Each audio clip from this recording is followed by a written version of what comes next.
ในวันที่20กรกฎาคม2026ที่นครหลวงเวียงจันทน์ได้มีพิธีลงนามบทบันทึกความเข้าใจระหว่างกระทรวงการเงินแห่งสปป.ลาวและสำนักงานบริการด้านการเงินและคลังเงินเขตปกครองพิเศษฮ่องกงสปป.จีนว่าโดยการสุกยูการร่วมมือด้านการเงินและการเป็นคู่ร่วมยุทธศาสตร์ซึ่งถือเป็นขีดหมายอันสำคัญในการพัฒนาความร่วมมือของสองฝ่ายในแขนงบริการทางด้านการเงินและสุกยูการพัฒนาตลาดคำระหว่างสปป.ลาวและเขตปกครองพิเศษฮ่องกงสปป.จีนให้เกียรติลงนามในครั้งนี้โดยท่านสันติภาพพรหมวิหารรองนายกรัฐมนต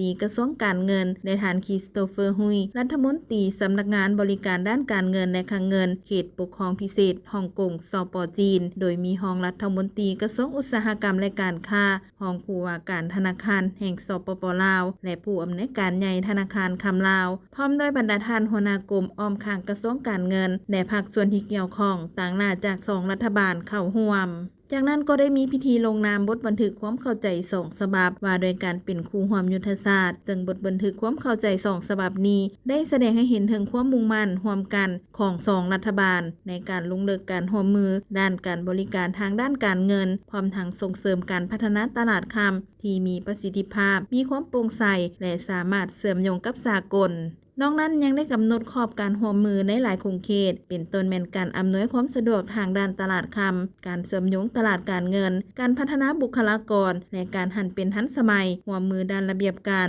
และการพัฒนาต้องโซตลาดคำกระทรวงการเงินสนับสนุนธนาคารคำให้เป็นธนาคารยุทธศาสตร์เพื่อพัฒนาตลาดคำภายในประเทศให้ทันสมัยมีความโปร่งใสได้ดึงเอาคำจากภายในประเทศเข้าสู่ระบบการเงินข้อตกลงนี้เป็นการสร้างขอบการร่วมมือระหว่างรัฐบาลรัฐบาลเพื่อแลกเปลี่ยนบทเรียนและเพิ่มความร่วมมือระหว่างสถาบันการเงินและช่วยยกระดับการเชื่อมโยงด้านการเงินและการค้าโลหะประเสริฐระหว่างสปป.ลาวและเขตปกครองพิเศษฮ่องกงสปป.จีนอย่างเป็นรูปธรรม